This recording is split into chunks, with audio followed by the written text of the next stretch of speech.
తెలుసుకున్న వాళ్ళే భవిష్యత్తును బలంగా నిర్మించుకోగలుగుతారని చెప్తారు. మనము స్వతంత్రం తెచ్చుకోవడానికి మన పూర్వీకులు చేసినటువంటి పోరాటం, అదేవిధంగా బ్రిటిష్ రాజ్యం మన దేశం నుండి లూటీ చేసినటువంటి సంపద, ఆ విధానం, ఆ పద్ధతులు అన్నీ కూడా బలంగా గుర్తించాలి, గుర్తుంచుకోవాలి. ఇవాళ ప్రపంచవ్యాప్తంగా ఒక ఉద్యమం ప్రారంభమవుతా ఉంది. సూర్యుడు అస్తమించినటువంటి బ్రిటిష్ సామ్రాజ్యం అని చెప్పేవాళ్ళు. అంటే అన్ని దేశాలను కూడా పాలించింది బ్రిటిష్ ఆనాడు ప్రభుత్వం.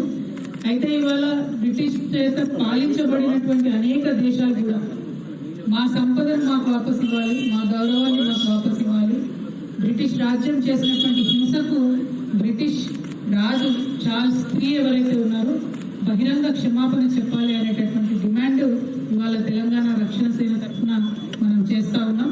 ముఖ్యంగా మన కోహినూర్ మనకి ఇవ్వాలి, మనకు బహిరంగ క్షమాపణ చెప్పాలి. ఎందుకంటే జలియన్వాలా బాగ్ లాంటి ఇన్సిడెంట్ లో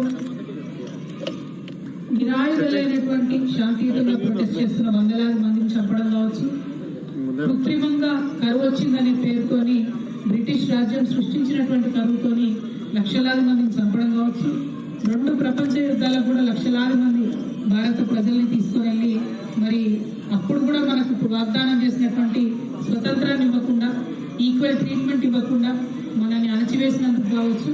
ఇట్లా 1 కాదు 2 కాదు అనేక విషయాలకు బ్రిటిష్ రాజు, బ్రిటిష్ యొక్క మొత్తం క్రౌడ్ మన ఇండియాకి క్షమాపణలు, పబ్లిక్ అపాలజీ చెప్పాలని టీఆర్ఎస్ పార్టీ నుండి నేను డిమాండ్ చేస్తున్నాను.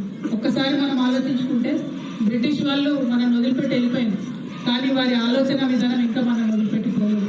ఇవాళకి కూడా ఇంగ్లీష్ మాట్లాడినదే గొప్ప అనుకుంటాం. మనం భారత భాషల్లో మాట్లాడిన వాళ్ళని పలసగా చూస్తాం. ఆ విధానం పోవాలి. మన దగ్గర ఆల్రెడీ ఉన్న కుల వ్యవస్థను ఇంకా పెంచి పోషించేందుకు ఆనాడు బ్రిటిష్ వాళ్ళు చట్టాలు చేసింది. ఆ చట్టాలను మనం ఇంకా మార్చుకోలేకపోతున్నాం. మన ఆదివాసీ దినోత్సవం రోజు కూడా అనుకున్నాం, అంతకుముందు అడవిలో ఆదివాసీ బిడ్డలు చాలా ఫ్రీగా ఉండేవాళ్ళు.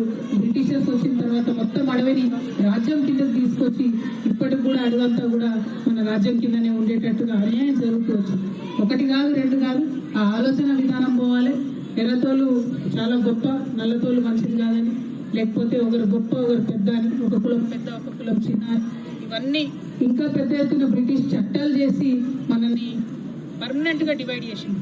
అన్నిటికన్నా ఎక్కువ బ్రిటిష్ వాళ్ళు వెళ్తూ వెళ్తూ ఇండియా పాకిస్తాన్ అని ఆనాడున్న మన దేశాన్ని 2 ముక్కలు చేసి ఇప్పటికీ కూడా రావణ కష్టంలాగా మనం యుద్ధాలు చేసుకునేటట్టుగా, కొట్లాడేటట్టుగా పర్మనెంట్ శత్రువులను తయారు చేసి, ఈ అంశాలన్నీ కూడా దయచేసి మనందరం గుర్తుంచుకోవాలి, గుర్తు చేసుకోవాలి. దాన్ని మన పిల్లలందరూ కూడా చెప్తూ ఉండాలి. ఎందుకంటే నేను మళ్ళీ చెప్తున్నా, బలంగా చరిత్ర తెలుసుకున్నవాడు మాత్రమే అత్యంత బలంగా భవిష్యత్తును నిర్మించుకోగలుగుతాడు. కాబట్టి ఆ భావనను పెంపొందించుకోవాలి, ఈ దేశాన్ని మనం ముందుకు తీసుకెళ్లాలి. దాంట్లో తెలంగాణ రక్షణ సేన సైనికులు ముందుండి నడవాలని చెప్పి మరొకసారి కోరుతూ మీ అందరికీ కూడా స్వాతంత్ర దినోత్సవం సందర్భంగా మనస్ఫూర్తిగా శుభాకాంక్షలు. జై తెలంగాణ.